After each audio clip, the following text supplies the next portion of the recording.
coming out for this event, an Alumni at Work panel, English at Work alumni panel event. Unfortunately, the student who was supposed to be moderating today isn't here, and I'm not sure what's up with that, but I guess I will be your moderator. Sorry. This is a fantastic turnout, by the way. I think it's the best turnout we've had for one of these panels since I've been chair. I would love to see this kind of turnout for all the panels we do. We've been doing about one a semester for the last few years.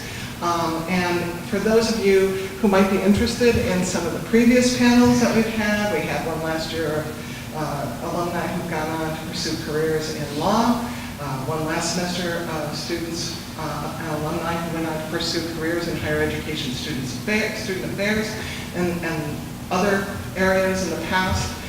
They're all linked, the YouTube videos for them are all linked on our English department website. So you can find them there and see some of the other past panels that we've had.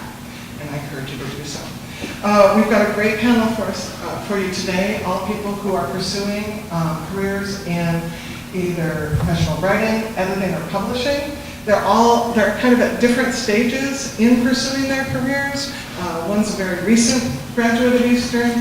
One's been out there in the working world a little bit longer and therefore is more mature and farther along her career path. But I think you'll see that they all have some insights, some experiences to share with you that you might find valuable and interesting. So to start, what I'll do is I'll introduce each of our panelists with a little bit of information about them, and then we'll get started with questions. So I'm going to, wow, you guys sat in alphabetical order. We're good. Wow, that's kind of very professional. Starting at the far end of the table. Ryan, it's Bayhan, right? Yes. Ryan Bayhan, you would think I would know how to pronounce his name by now, received his English degree from Eastern in 2015. His undergraduate studies were focused on the intersection of language, technology, and digital production, with an emphasis on emergent content mediums in the digital sphere. So that was before we had our new media studies major here at Eastern, so he was kind of entering previously uncharted grounds in terms of Eastern's curriculum. He emphasized emerging content mediums in the digital sphere. After graduating from Eastern, he received a fellowship at the Champlain College Emergent Media Center to manage digital projects while working towards a Master's of Science degree in digital media.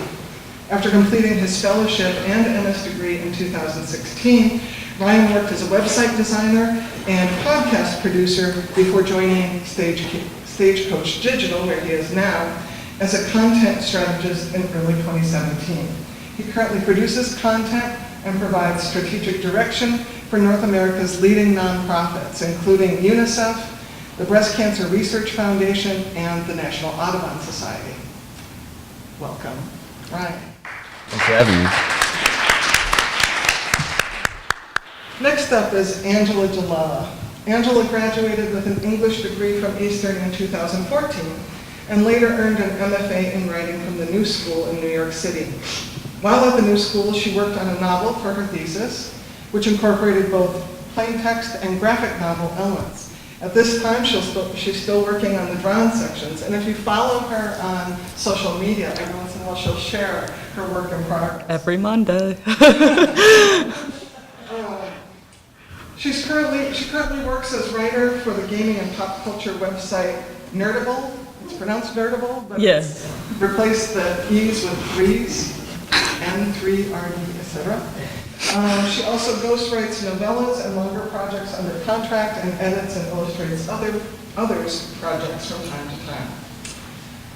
Thanks and welcome. Yeah, thank you.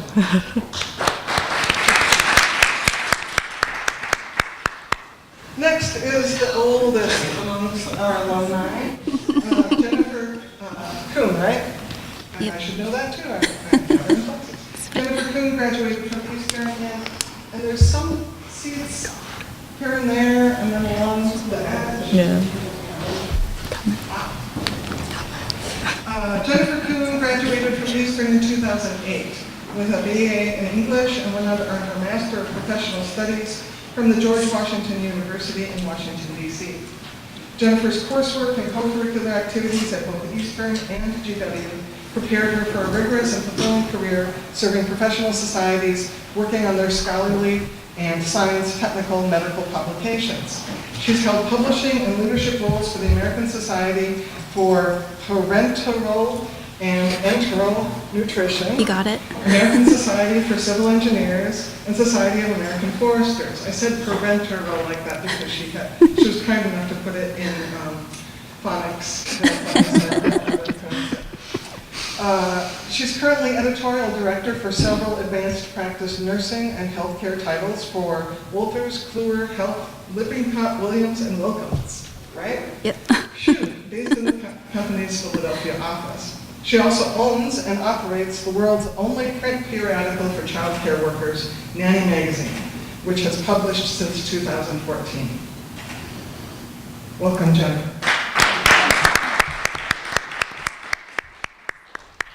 And last but not least, the most freshly minted BA on our panel, Chris Morris, graduated from Eastern as a University Honors Scholar in 2018 with a BA in English and a BA in History.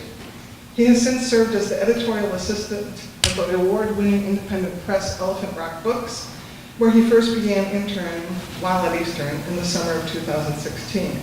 His responsibilities have included editorial work on all manuscripts accepted for publication, designing and executing marketing campaigns for the press's publications, and assisting in the planning and organizing of the press's many public events. He also continues to pursue the passion for creative writing he developed at Eastern, is actively shopping his first novel, The Kids Who Killed on Church Street, around to literary agents, and ultimately plans to pursue an MFA degree.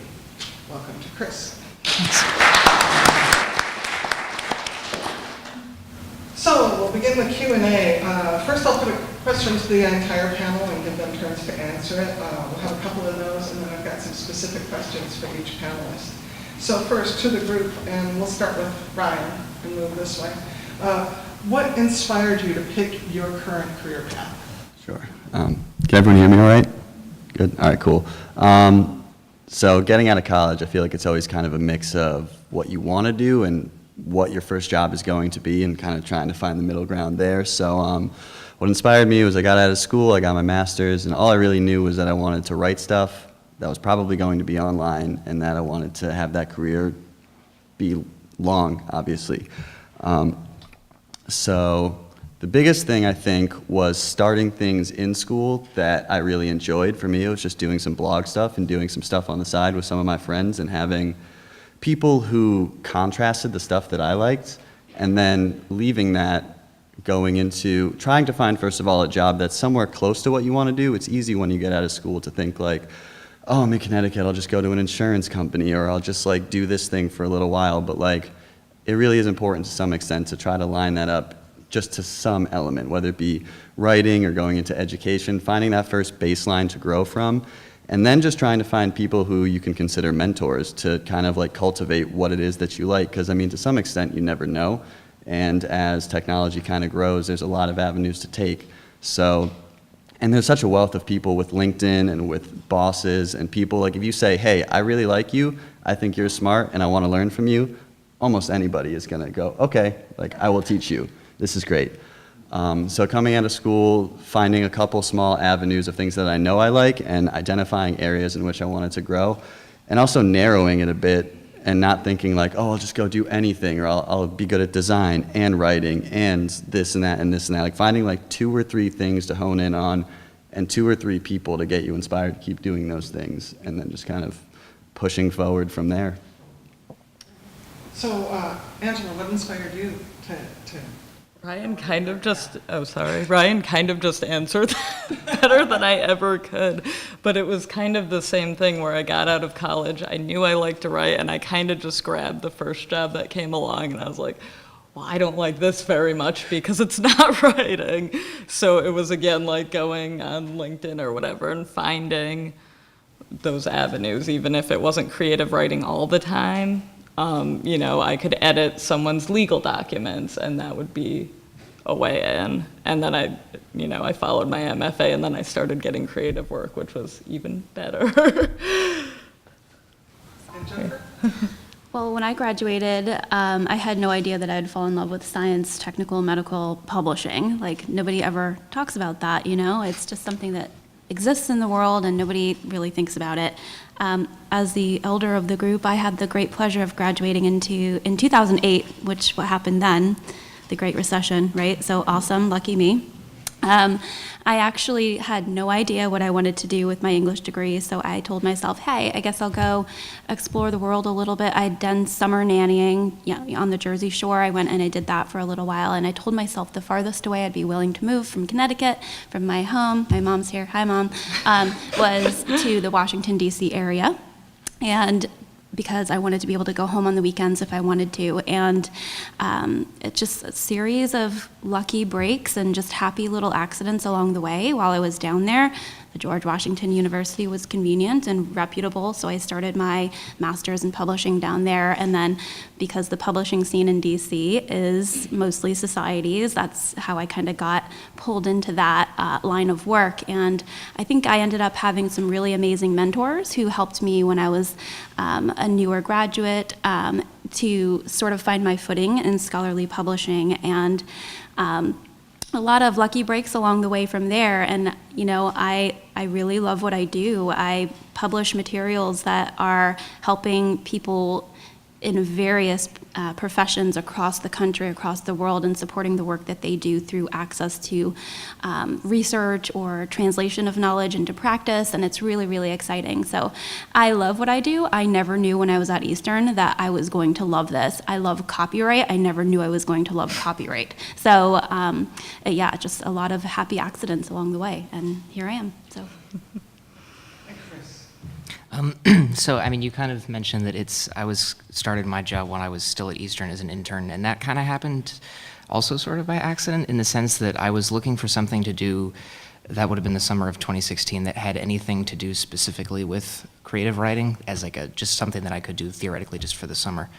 And so I actually just sort of asked Dr. Taracchio once if there was anything that he knew about that could work as something that would not be in retail or something like that. And he actually, the company that I work for, Elephant Rock Books, they do a monthly reading series at the Yukon Barnes & Noble at downtown stores.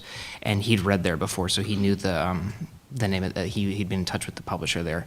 And they do summer internships. And so I put in for that, just thinking again it would be something to kind of get professional experience in, seeing the creative writing world from the side of the editorial and the publishing community instead of the writing community.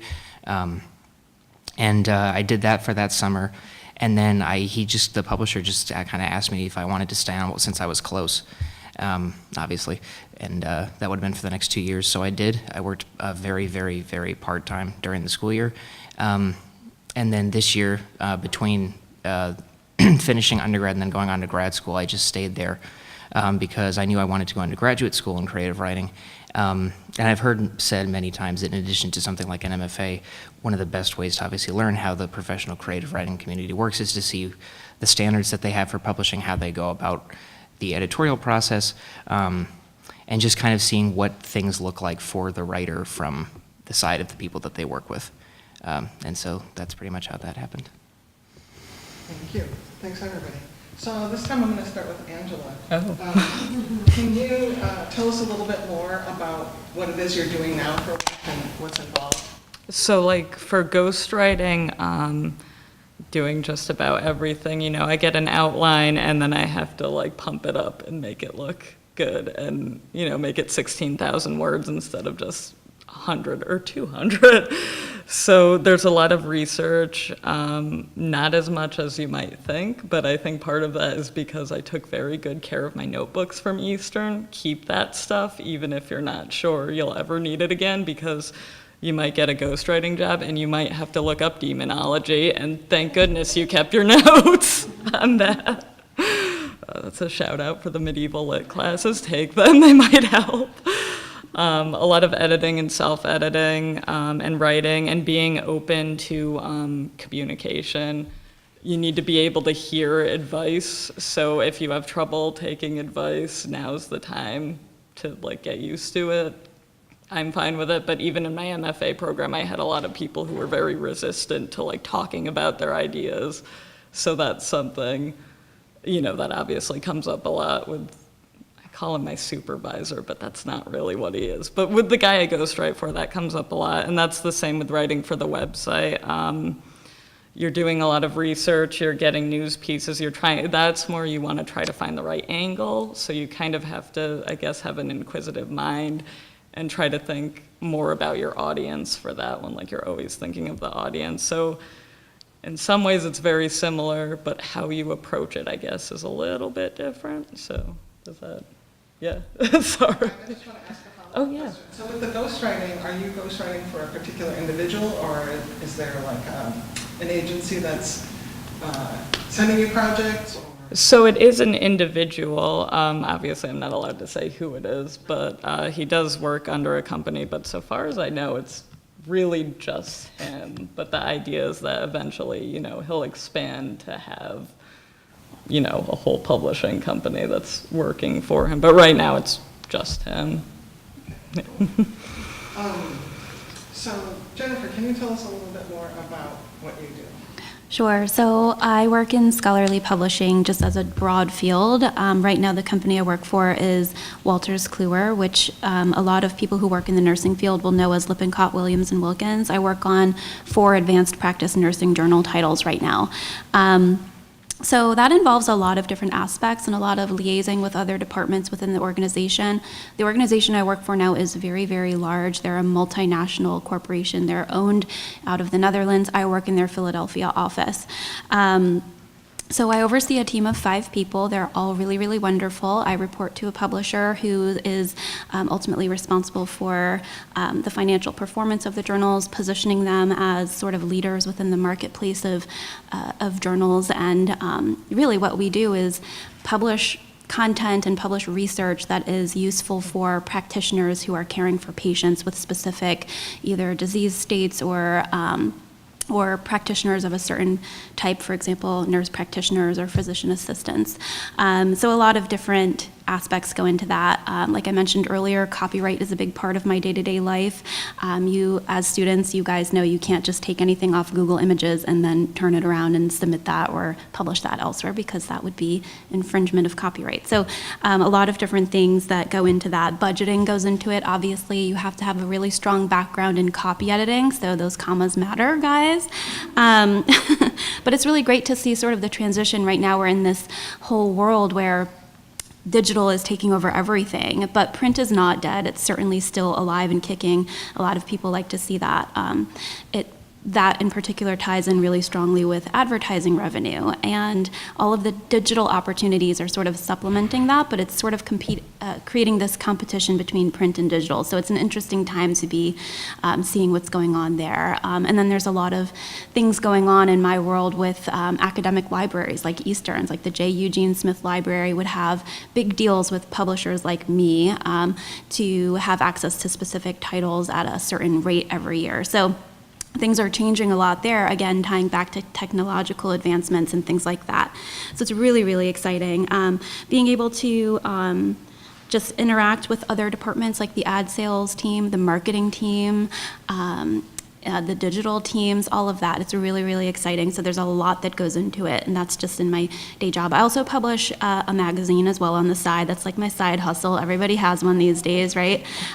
So that is just something that I do from start to finish, sort of on my own. I work with a lot of, it's called Nanny Magazine. I work with a lot of nannies who are experts on specific topics.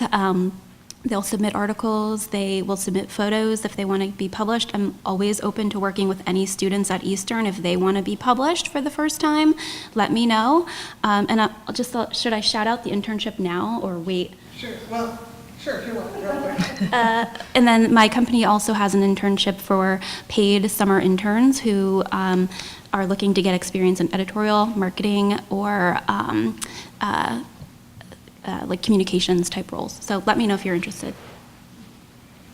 And Chris, tell us a little bit more about what you do. So given that Elephant Rock is an independent publisher, the position of editorial assistant is somewhat of a catch-all in the sense that I kind of have my hands in most dimensions of what we do. Primarily, what that means is, like, for example, just recently, this past couple months ago, indie publishers obviously don't have as large of a backlist as, you know, HarperCollins. But so whenever we publish a book, typically, a lot of what we've been doing recently is we acquire young adult novels through a contest that we run every other year, and then obviously the winner wins a cash award, and then we publish the book. And so a lot of my work has been in editorial work on the manuscripts once they come in. We do a lot more work on the editorial side before they go to print than a lot of the larger presses do, because we're a smaller team and we have the ability to put more hours into an individual book because there aren't as many of them. So I'm involved in that. A lot of my work is also marketing, because and that involves things like cover design. You have to solicit and then publicize reviews, you know, clip them for like little blurbs that are on the fronts of books. And then there's a lot of online marketing now, as you might imagine. There's like an entire book blogging community online that's in print and then on YouTube. They do a lot of work. You have to solicit reviews from them, interviews with them, get the author to do guest posts for them, stuff like that. And then the other big thing is Elephant Rock is also linked with, we have a partner company that publishes predominantly in education books. And I'm mostly editorial work for that, so keeping with the whole idea of copy editing and remembering grammar and how good grammar is. I do a lot of the work on that. So for example, the current project I have is they've submitted a book that they're writing on they're trying to do a case study in terms of like educational philosophy and how one specific township in Indiana was really successful with this implementation of this certain philosophy. And so they basically give me an extremely rough draft of the book. And I go through it and do things like fix it on sentence level fluency, grammatical correctness, and then we kind of go back and forth with drafts until they're ready to submit to an academic publisher.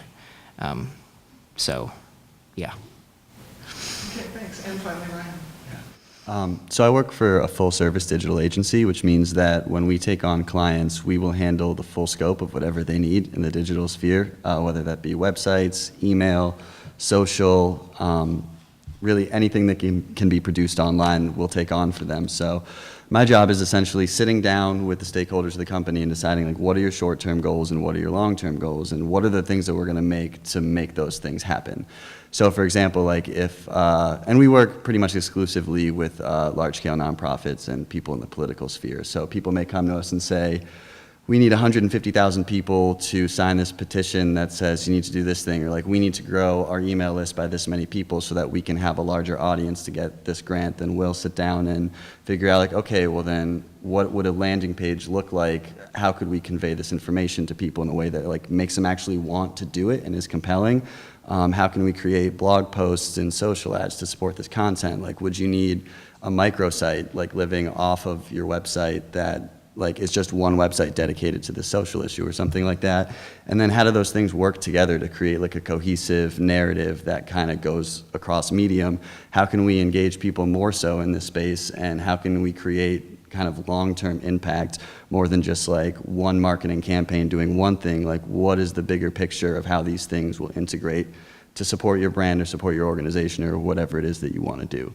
So on a daily basis, it's working with people to figure out those things, and then we're a pretty small shop, so I end up doing a lot of those things too, writing the content, doing the websites, or producing whatever it is that needs to be produced to make it happen. Great. So now I'm going to ask you, what advice would you give an undergrad student at Eastern who's looking to have a career similar to yours or be on a path similar to yours? Whether that be about classes they should choose, or kinds of internships and other experiences they should be looking for, or networking, or whatever you think they should know. So for our students here today, what advice would you give them? And I'll start with Jen. That's a really good question, and this is actionable for everybody in the room now if you're still a student. So I would get involved on campus in whatever capacity makes sense to you. For me, I was on the Campus Lantern. I also worked in the Department of University Relations for a couple of years. So definitely take advantage of the opportunities you have now, the mentors that you have access to now, the faculty that you can ask questions or bounce ideas off of, and always be kind of hungry to learn something more. So never stop learning. The day you graduate should not be the last day you read a book or continue learning about different exciting things that can help you along. So that's what I would recommend. Chris? I would say that in addition to that, one of the other areas you can get involved in here, particularly if you're interested in something that's going to involve editing, is consider working at the Writing Center. Shameless plug. I was at the Writing Center for 3 years, and it's a very good opportunity to kind of get experience working one-on-one with individuals, with work that can really be at any stage in the process. So if you, like, because I mean, really what you're going to be doing in any kind of editorial position is if you're going to be taking something often that's either near completion to the final stage, or sometimes you will be taking, like if you're ghostwriting, something that's very, very early, little more than an outline to a longer stage. So in a lot of ways, it's a bigger version of what you would do in that position. It's also good in that sense just to continue to get practice working with grammar and correctness, because obviously in those kinds of fields, that's the number one thing. You could also definitely get involved in the Creative Writing Club. That's what it's called? Didn't it change its name? Okay. Here, just because that's a good experience to work with people in terms of you can get involved in committees that admit certain kinds of work.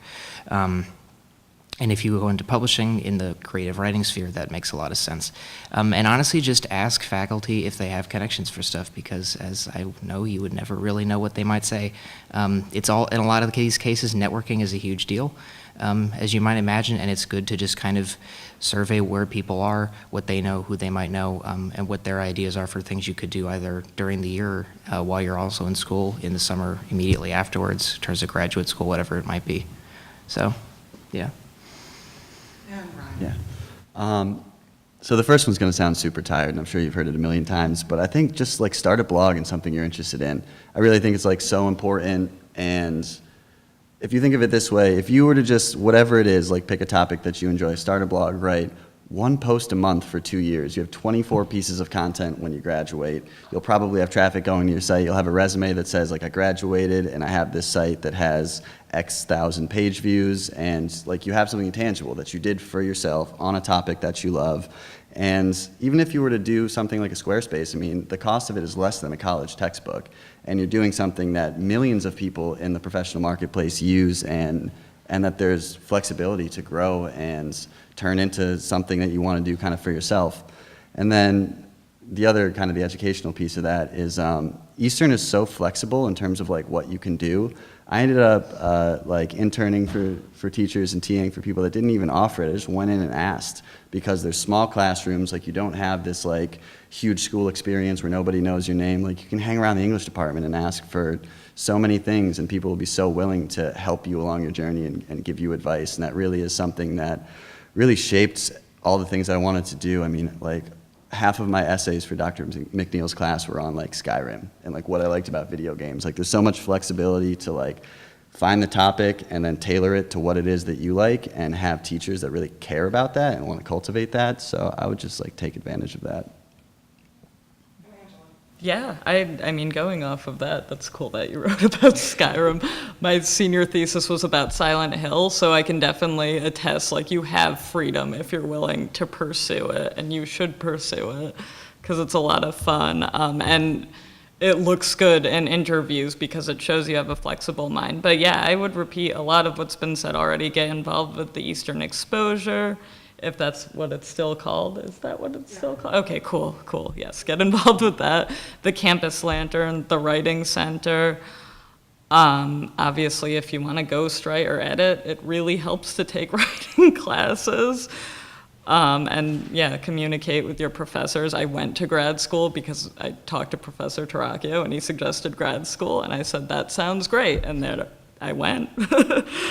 And as for networking, like definitely network with professors, with people in your major, but don't be afraid to step outside your major either. Like some majors, and I'm not naming any, were a little cliquey, but not all of them are, and I hope they aren't anymore. But like I got my ghostwriting gig through a girl I knew in theater who I hadn't talked to in years, but she said, hey, the guy I work for is looking for this. I remember you liked writing. Do you want to do this? And I was like, yeah, I do. So even if you're thinking like, you know, and you shouldn't make friends with people just because you think they can help you, but, you know, even if you're like, what is this science major going to do for me? Again, don't think like that, that's terrible. You never know. Opportunity comes in weird ways, which I think we've all pretty much just attested to a lot. I'm going to just take this opportunity to quickly plug a couple internship opportunities, since you've talked a lot about those. Jennifer mentioned interning for University Relations, and University Relations every semester is looking, just about every semester, and sometimes in the summers, looking for interns to write for them. Jordan Corey, who's right there, has interned for them. And are you still doing it right now? Or? Actually, sorry, they're hiring right now for like an actual job position for next year. It's just like a PR writing job. I think we have 2 spots open right now. Yeah, so, you know, talk to Jordan.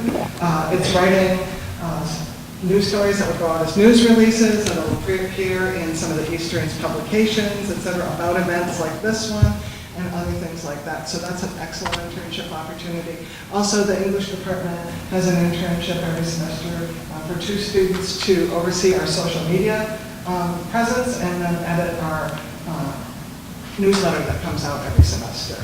And I'm always looking for people to do that, so contact me about that if you're interested. Anyway, so back to our panelists. So I have individual questions for each of you. And let's see, who haven't I started with yet? I think, Chris, I haven't started with you yet, right? I don't know, actually. Okay, well, I'll start with you. So you double majored in English and history. Did that double major help you in any way, do you think, or do you see that as helping you in any way in the future with your career and with grad school? And you're going to go to grad school. Any ideas about what programs you're going to be looking at? So basically, that's 2 questions. First of all, you know, the double major, how's that working for you?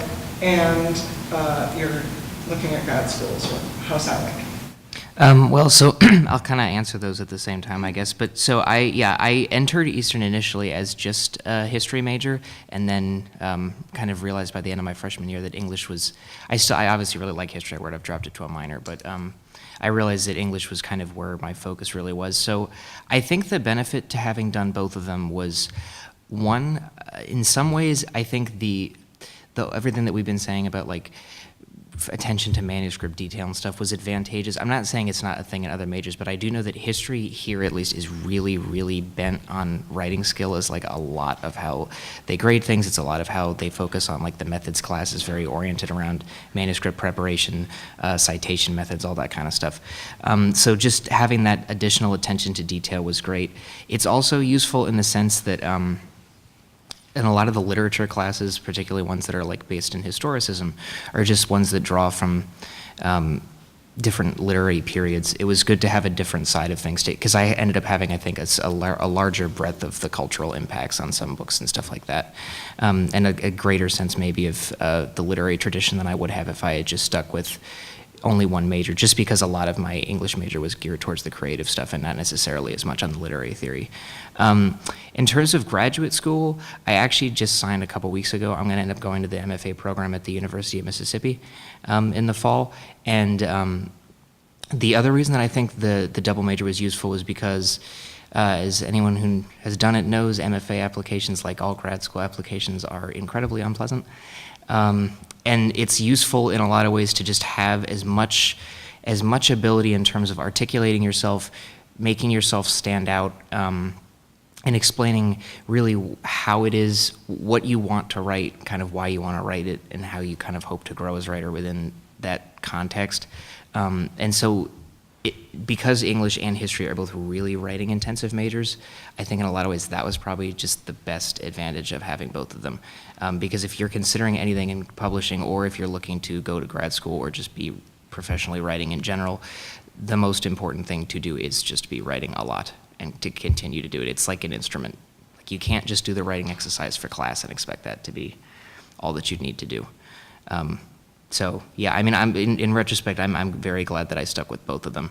I think if you have any double major in another area, particularly one that's very writing focused, it can only do good things. So, yeah. Thanks. Ryan, so you've had a lot of different past experiences with grad school, different internships, et cetera. How do you think all of those work together to kind of make you prepared for your current position? Sure. Well, a lot of the diversity experience was just kind of necessary. I got out of my master's program, and really all I was thinking about was like, I can't move back in with my parents, and I can't get a job that I hate or don't want to have. And that was it. And I had to freelance for a year and a half, and it was like a real grind. Like I was on food stamps, and I was living in a tiny little apartment, and I was hanging up posters during the daytime and trying to do websites at nighttime and find contracts. And I think a lot of where I'm at now came from forcing myself to be out there. Like when I graduated college, I kind of put myself out there, but it's nerve-wracking. It's hard to like message somebody you don't know on LinkedIn and be like, hey, are you hiring? Like, what do you do? What are you into? It's really difficult, and getting past that overall hump as quickly as possible and realizing that, if somebody doesn't message you back, it really doesn't matter. There's millions of people out there. There's always another contract to be had, or another job to be found, or another thing to be done. Like the work is there. You just have to like push forward to do it. So that's kind of where some of the early website stuff came. I mean, when I left Eastern, I didn't know anything at all about making websites, not in the slightest bit. It was all just like, I knew I wanted to do it. I got a Squarespace account. I started messing around with how stuff should look. I started using all of my great English research skills to find the wealth of information on the internet to figure that out. And it was kind of a process of stepping into something like just a little bit more difficult than I could probably do and adapting to that. Not like too far out where it was like, I'm just gonna fail and people are gonna be mad at me and I won't get paid, but like a little higher each time, and then trying to slowly marry in things I enjoy. So like the audiovisual and podcast stuff came in because I played in bands for a number of years and really enjoyed producing audio stuff, and just kind of like got started, like bought a few microphones again and tried to get into it. I got really, really lucky that I got hired at a startup space, which hosts like new businesses and tries to get companies going from the bottom up. And they gave me a job to do podcasting. I stayed there and then found a creative agency and just kind of pitched myself to them and said like, hey, I don't know much about strategy, but I've done all this production, so I'm pretty sure I could figure out, like, had a plan for it, and slowly kind of moved my way up when I could. Great. Angela, so you started working on this graphic novel for your MFA, Yeah. and you're continuing to finish it. Tell us a little bit about that process of writing and drawing and painting or whatever, illustrating a graphic novel. What's that like? The drawing takes a really, really long time. That's the first thing I'll say. But I think it depends on where you are. Like getting my MFA helped me kind of narrow my focus because it was something I was always kind of working on throughout. Like even back in high school, I have notebooks and like scenes that never really went anywhere until I started taking creative writing classes here. But a lot of it was just like learning about time management, or even just finding little pockets of time to write. Like I said right after I graduated, I took a year off between, Eastern and my MFA program. I had a job I didn't really like, but my mind was still active and I was still thinking about the story. So like even if, you have a job you don't love, you can still have an active mind and carry paper on you, because sometimes you get those insights and you're like, that would be a good plot point.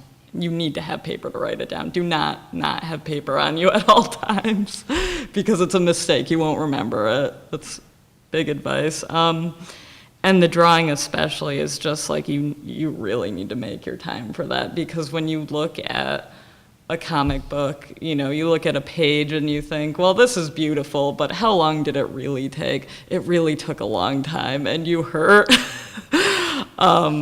But then at the end you look at it and you're like, all the blood, sweat, and tears went into this, and you're really proud of yourself. But you need to and by doing it, you will develop a good sense of self and what you're capable of. But that is kind of different for every person, so I guess that's not the most helpful advice. But you kind of need to just find your balance as you work, and it all becomes easier once you find that spot. I know that's not the most helpful advice, but. It's great advice. Oh, thank you. So Jennifer, with the umbrella of science, technology, and medical publishing that you work in now, can you tell us a little bit more about what kinds of career opportunities there are in that, and kind of describe the path that you took to get there? Yeah, definitely. So there are lots of different career opportunities within scholarly publishing. So as I mentioned, my main background, the bulk of my background was in society publishing. So Dr. Liu was talking about Jennifer worked for American Society for blah, blah, blah, blah, blah. Nobody ever thinks about those unless you're a member of one of those, but there are lots of different opportunities for publishing. That's where I got my start as editorial assistant. I was working on the Society's website, I was working on their 2 journals, and that's when I discovered, hey, I actually like this, and I didn't even know there was this whole world of opportunity. But beyond that, if your interests are more in marketing, there are opportunities there. If you're a good salesperson, you could be the type of person who goes out and tries to find new products that could become advertisers or sponsors of journal content. So it's really lots of different opportunities, communications, web stuff, podcast stuff. There's a whole digital world that goes alongside publishing. So many, many, many opportunities. I'm grateful that I had sort of a zigzag path, but I really love what I'm doing, and I think that it's worth mentioning. Great, thanks. I'm going to ask you all the same question again, and this time I'll start with Ryan again. If you were forced to choose one course that you took at Eastern that you think was essential to helping you where you are now, which course would it be? And why? Yeah, well, I'll throw one caveat out there that I think just the curriculum overall was really helpful, because the consistency of having to like write something or produce something every week, like end over end, constantly reading and writing, was really helpful to the professional world of how consistently you have to be doing work. And I think when I was here, one thing I noticed was with marketing majors and some other types of things, there was this focus on like big projects. It's like 3 months and you have to hand in like a 40-page paper or something like that. And it's like not oftentimes how things happen in the professional world. So learning the quick turnaround in kind of all my classes was really, really helpful. I think I'm going to go to the side a little bit and say that my time studying abroad in Italy and doing creative writing was probably the most fun and like world-building experience that I had, and it was amazing, and I would recommend anyone to do it if they can. So specifically the creative writing abroad course? Yes, it was fiction writing, yeah. That's every summer. Mhm. Then you sign up for the course in the spring, and then you go to Florence in the summer after Toronto. I think you just stepped out. but- Yeah. Got nervous about the plug. Yeah. Okay. Angela. So I've been actually thinking about this all week because I figured there'd be a question like this, and I already gave medieval lit props. Those are good classes. Take them. They're awesome. But I would say probably my creative nonfiction class. I took it and I TA'd for it, so I'm kind of cheating, but it's cool. Just in terms of like my personal project for my MFA, the themes that we discussed and I ended up teaching ended up being a big influence. And I went into a program that, there was fiction, writing for children, poetry, and nonfiction, and I had a lot of friends in nonfiction, and they knew they wanted to do it, but they didn't have quite the background, so I ended up talking down a lot of people, like using what I learned as a TA. So, just like the themes of like emotional truth versus the factual truth. So it ended up being really helpful, I guess, for me in my personal projects and for the people around me. I was accidentally very like gregarious with that. And it's just an interesting class to take because I feel like people get a little leery about nonfiction, but it's not as scary as you think it is. I would have to say, I don't know if you still do the 2-part senior seminar anymore. Yeah, we still do. Okay, yeah, so when I took your class, the religion and spirituality, it really teaches you to be a rigorous thinker and a really solid communicator, and I think that's one of the most important takeaways and one of the most valuable things that I personally obtained as an Eastern student. And then during graduate school, I mean, I studied publishing. My master's is in publishing. The most important class that I took there was it was also a two-parter. It was 2 semesters of copyright law, which sounds extremely boring, but it's been so helpful because there are tangible reasons for why that matters. So, yeah. Okay, great. And Chris? I would say that it's obviously difficult to say one. I didn't do the Italy trip, but I would say that 301, which is either fiction writing or writing fiction, I can never remember what the order that goes in. Just because I feel like, I've been interested and I toyed with creative writing since probably like seriously since my junior year of high school, but like that class is good just in the sense of if that's really where you're looking, it'll teach you the kinds of things that both are good for you just in practice and also in terms of if you're seeking to go further with it, because it teaches you things like how to read like a writer, how to like read things and kind of glean things from them from a craft perspective, how it looks professionally publishing, and also it teaches you to have hopefully it teaches you to have a better appreciation for things that you might not like in terms of like a plot or character, but that you can still learn from in terms of the way that's constructed. And I know that in a lot of ways, taking that class and just having regular writing exercises was good for getting me into a routine of, someone mentioned it earlier, of kind of like using every free second that you can to actually get something done, even if you're working another job. And it's also good in the sense that it gets you into a more, this is kind of intangible, but into kind of the mindset of someone who's taking writing on a more than a hobby level, because I feel like it's easy to treat it like a hobby in the sense that it's easy to let it fall by the wayside, but once you get into a regimen, kind of it becomes both something that you enjoy more, I think, that you take more seriously, and that enables you to just kind of explore the career opportunities that encompass it more readily. So that kind of started with that class, I would say. Okay, great. So we have about 12 minutes or so left, and so I'm going to open it up for questions from the audience, either questions to one of our specific panelists or to the panel as a whole. There's a microphone over there, so if you have a question, plug me. I'm going to run get that microphone.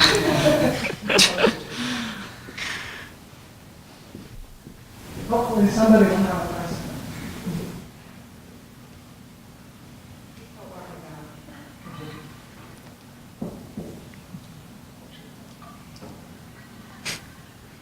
Is it on? Yes, it is. So, Angela, I actually have a question about the graphic novel. Yeah. So, similar interests. I have an art associates, and I'm majoring in English for my undergrad. Animation, though, not so much. So, I'm wondering, did you take any art classes? Do you work physically, or do you work digitally in Adobe Suite? And what would you say is the most important aspect of the graphic novel, or working on it? So I never really took any art classes in college. I think I took an intro to drawing class. I don't remember the professor. I can't tell you her name, but she was really cool. She had bad taste in music, but she was so cool. But this is going to sound so cheesy and awful, and I'm sorry. When I was in middle school, I grew up near Choate, and they did like summer courses in like drawing and cartooning. So I like to tell people I took cartooning classes at Choate, like, you know, any like 11-year-old with the money couldn't just sign up for those. But those were really the only formal art classes I took. I'm more comfortable working with the physical form, but for my MFA and for the project now, it's just a lot easier to work on the computer. Like I upgraded my laptop after 9 years. I upgraded my laptop to one of those Microsoft Surface ones, which is awesome. And I actually use Clip Studio Paint, which is like what it's expensive, but it's like what manga artists in Japan use. So, you know, I figured they couldn't be wrong, could they? And I find it a little easier to use than some other drawing programs. And it's kind of fun to be able to be like, oh, this is how the guy who does Berserk does this. But yeah, digital works for me. I'm getting used to it. So, yeah, no problem. Any other questions?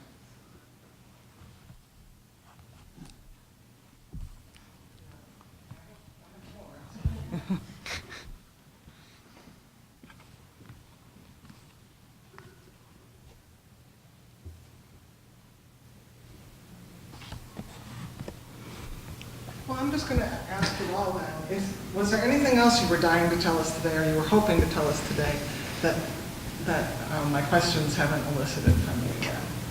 And whoever wants to start first can just volunteer. Can I? Yeah. Oh, okay, cool.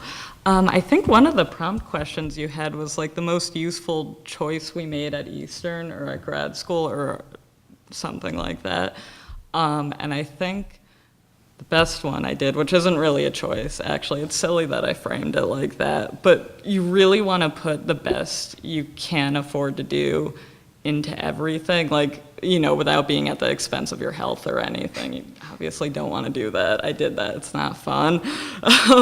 So at least even if it's not the best you think it could be when you're done with the project, you know, obviously you can always go back and fix it at your own leisure, but you can say, I did that. This is something I'm very proud of. And, you know, even if it doesn't end up going anywhere, or the project doesn't end up working later, like you can have that good feeling of knowing that you really put your heart into something, which sounds really cheesy, but it really is a nice feeling. Oh, I've got one. Don't work for free. There's going to be a lot of people in your lifetime that tell you that you can work for exposure, and it's just a lie. If you don't value yourself, people never will. And the best thing that you can do is to understand when you can make a deal or when you can do something with somebody that will be mutually beneficial and when they just want the work that you're doing for themselves. And then number two is remote work is real and only going up. I work from home every day and I love it, and it's definitely a different way of doing things and getting used to, but when I was here, I didn't even know that that was an option. I thought that you had to go into an office somewhere no matter what, and now it's easier than ever to work for a company anywhere in the world or anywhere in the country than it has been. So I would definitely try to explore that and see if if you don't find jobs that are in your area, then there are sites like We Work Remotely, and I mean, just Google remote work and you'll find hundreds if not thousands of jobs available, so. Does that take a certain level of discipline to, when you're home, to? Yeah, you have to be disciplined enough to get your work done. But also, if you don't do your work, you're going to get fired. So there's always, it's like they'll find out one way or another if you're not doing your work. But I'm somebody who likes to work in big bursts and then take time off. Like I'll work for like 2 hours straight and then I'll take like 15, 20 minutes to just like do nothing for a second and reset and then go into something else. So not having the pressure of being in an office where someone's constantly looking at me like, what are you working on? What are you doing right now is nice to be able to step back and take a break when I know I need one and not have somebody telling me that I can't do that. Can I tack something onto that really quick? So I kind of have the best of both worlds right now because with my job, I work from home every Monday and every Friday, but on Tuesdays through Thursdays, I'm in the office. And there is something to be said for having an energy to build off of people in person and collaborate in person. But I also do really value my time working from home because I feel like I just can slog through and get so much more done on those days. Mm-hmm. So, Yeah, and not having people interrupt. exactly. Emails pop up. Yep. Okay. Yeah, yeah. Did you have anything else you wanted to say? And then just to take advantage, I would recommend everybody take advantage of what you have access to right now and don't let that be, I've stayed in touch with Dr. Liu over the last 10 years and just because you graduate doesn't mean that you lose access to those amazing people and amazing resources. So take advantage of them while you're here and also stay in touch when you're not here anymore, so. Yeah, and I'll just add to that. Believe it or not, your past professors really do appreciate hearing from you and knowing what you're doing once you go out there in the world. Sometimes we're like, oh, I wonder whatever happened to so-and-so. And it really is nice to know. So, whether it's, Jen and I have mostly kept in touch on social media, with emails occasionally and so on. So even if it's just, keeping in touch on social media or dropping us an email once in a while, we really do like to know what our students are up to once they go out there in the world. And then we might, at some point, ask you to come back and share your experiences with current students in a panel like this. If Yeah, I and hadn't kept in touch with you, I wouldn't know how to ask yeah. you to do this. And who else would I share meerkat memes with? So, yes. Just a quick question, is anyone using Grammarly professionally? I mean, is that, I just see advertisements for it, but you've all been touting the use of good grammar skills. I'm curious as to whether that application is useful in the corporate world or it's just an advertisement. Can I answer that one? So we don't use that in scholarly publishing just because we have to adhere to specific style requirements. I can see the utility of that, though, if you are just writing for yourself or writing for an academic paper or some such like that. Our company doesn't use it. Yeah. Anybody else have? Yeah, we don't, but we totally should. It is really useful. I know a lot of people that do use it, and it's really awesome. And even if you never really make mistakes in professional stuff, like it's on everything. So you send a personal email, it'll remind you. It's super cheap. So yeah, people guilt me all the time for not using it. Yeah, I'm not surprised actually that they don't use it in the Scholar. I'm torn on that stuff, and I feel like this is like the writing center side of me still, but like, I personally have a tendency to distrust online just because like I worry that like they're either not up to date on something or whatever.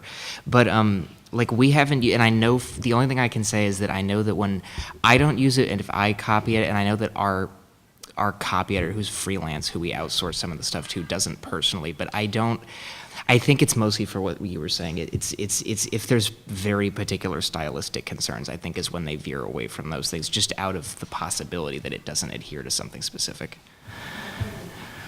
And Chris, I don't think you got a chance to say if there was one other thing that you wanted to share tonight, what would you?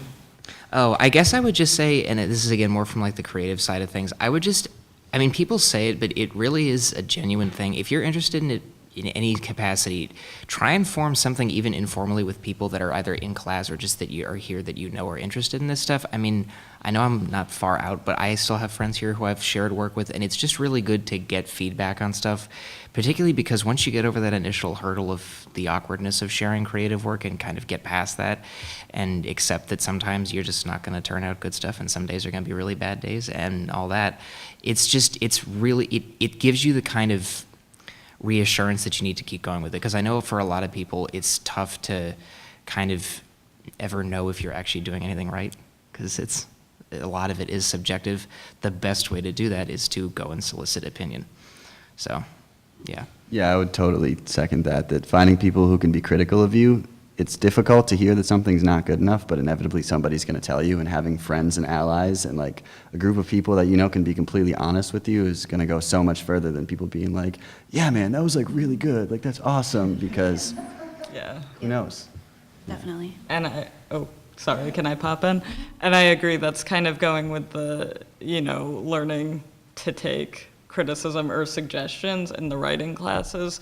So big, you have to be able to do it. And like Ryan just said, the advice that's critical is so much better than just the flowery stuff. So if you have trouble taking it, I don't know how you get used to it, but you just kind of need to take it down a notch and get used to it and accept that you're gonna get that, because you'll be so much better prepared for grad school or, any other writing endeavors you pursue.